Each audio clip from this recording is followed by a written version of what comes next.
حضرة رئيس الحفلة وأساتذة الكرام وضيوفنا الكرام وإخوة الأماجد، إن من حسن حظي أن وفقني الله تعالى لألقي كلمات وجيزة أمام ساداتكم حول موضوع الاستقلال.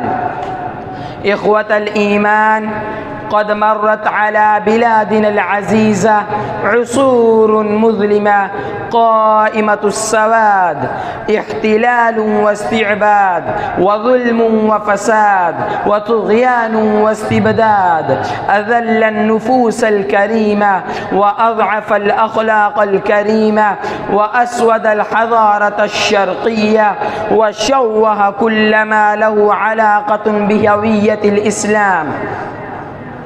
إخوة الإيمان، بعد فترة كبيرة من المحن والاختبار أراد الله سبحانه وتعالى لوطننا أن يتخلص من رقبة الاستعمار، فهيأ لذلك الأسباب.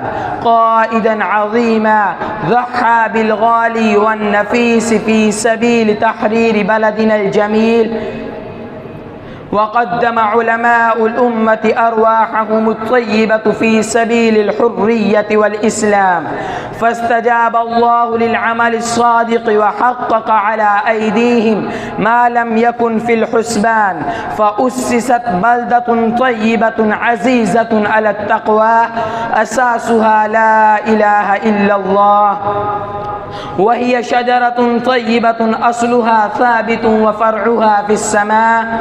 إخوة الوطن، ولكن علينا أن نتساءل أنفسنا: لماذا استقلت دولة باكستان عن الهند؟ ولماذا أسست هذه البلدة الطيبة؟ هل تحققت أماني أكابرنا وهي إعلاء كلمة الله؟ هل تحررنا حقا من الاستعمار؟ وهل تحررنا حقا من جميع أنواع الاحتلال الفكري والثقافي والتجاري والحضاري، أو رضينا بالاستقلال السياسي فقط؟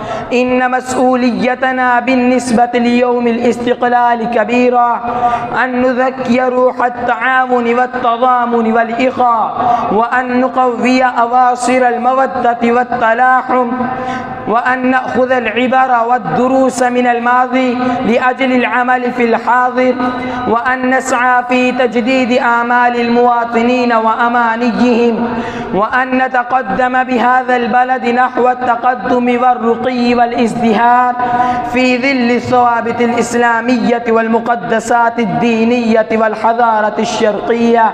وأخيرا أسأل الله تعالى أن يديم بقاء هذا البلد إلى يوم القيامة، وآخر دعوانا أن الحمد لله.